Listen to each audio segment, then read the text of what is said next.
அன்பு நெஞ்சங்களே, இறைவன் நமக்கு தந்த புதிய நாளிலே இறைவனுக்கு நன்றி கூறி இறை வார்த்தையால் நம் வாழ்வை பயனுள்ளதாக மாற்றுவோம்.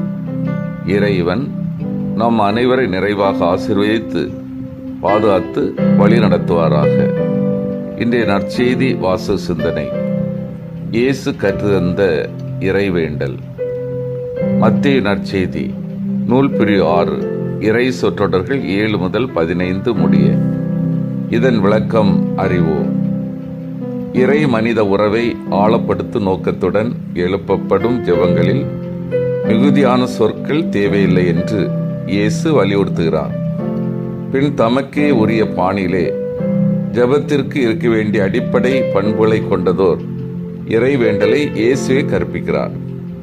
இயேசு கற்றுத்தந்த இறைவேண்டலில் இறைவனை தந்தையே என அழைத்தபின் 7 விண்ணப்பங்கள் இடம்பெறுகின்றன. இதில் நாம் ஒரு முழுமையை காண்கின்றோம். லூக்கா தரும் இதே இறைவேண்டல் 5 விண்ணப்பங்களை மட்டுமே கொண்டுள்ளது குறிப்பிடத்தக்கது. மத்தேயு தரும் இயேசின் இறைவேண்டலில் வரும் 7 விண்ணப்பங்கள் முதல் 3 இறைவனை பற்றியவை, அடுத்த 4 மனித தேவைகளை பற்றியவை. இயேசு கடவுளை தந்தை என அழைக்கிறார்.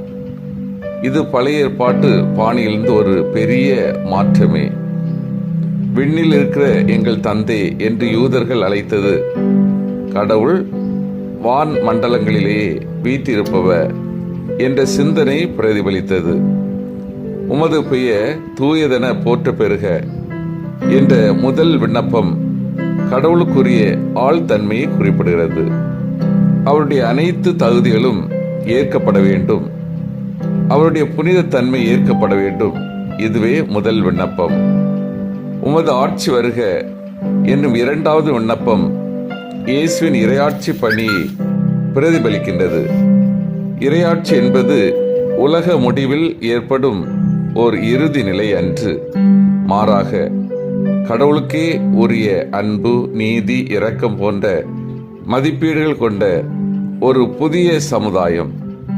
இயேசுவின் பணிகள் ஏற்கனவே அடங்கியிருந்த இந்த இறையாட்சி இன்னும் பெருக வேண்டும் என்பதே இந்த விண்ணப்பம்.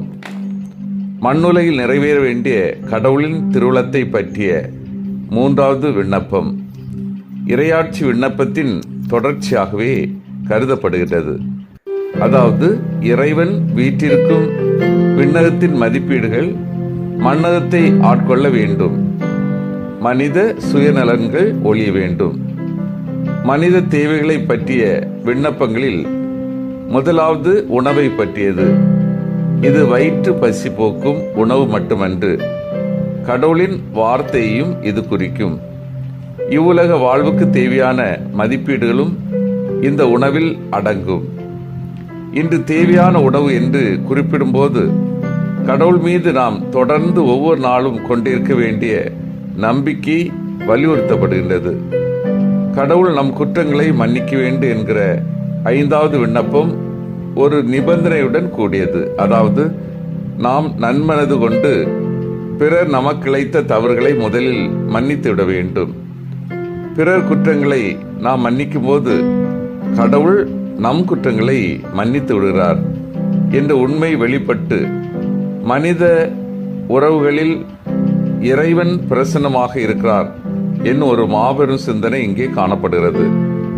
இங்கும் குறிப்பிடப்பட்டுள்ள சோதனை வாழ்வில் ஏற்படவிருக்கும் நன்மைக்கு தீமைக்கு இடையேயான போரில் நாம் தீமைக்கு இரையாக கூடிய ஒரு நிலையாகும்.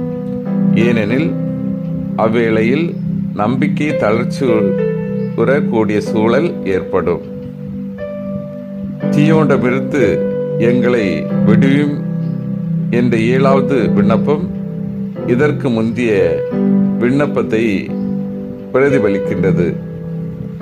அன்பார்ந்தவர்களே, ஜெபத்தினை விவிலிய பேராசிரியர்கள் 2 படிவங்களாக பிரித்து காட்டுகின்றனர். முதல் படிவம் கடவுளை புகழ்வதும், 2வது படிவம் மனிதர்களை மன்னிக்கின்ற மனம் கிடைக்கப்பெறுவதுமே.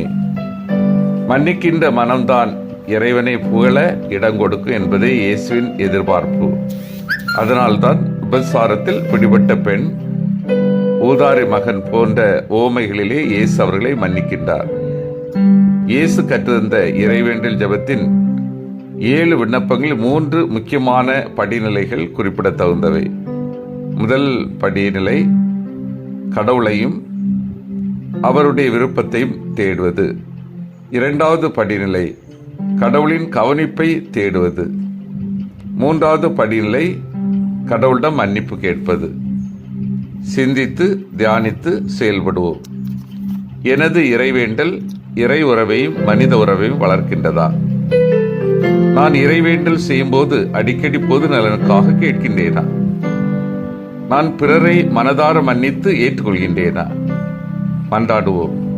வல்லமை மிக்க இறைவா, நாங்கள் அனைவரும் இறைவனையும் மனிதனையும் இணைக்கின்ற ஜெபத்தை உணர்ந்து செய்யவும், பொது நலனை மையமாக கொண்டு விண்ணப்பங்களை கேட்கவும், பிறர் செய்கின்ற தவறுகளை மனதார மன்னித்து ஏற்றுக்கொள்ளவும் வரம் தாரும். ஆமீன்.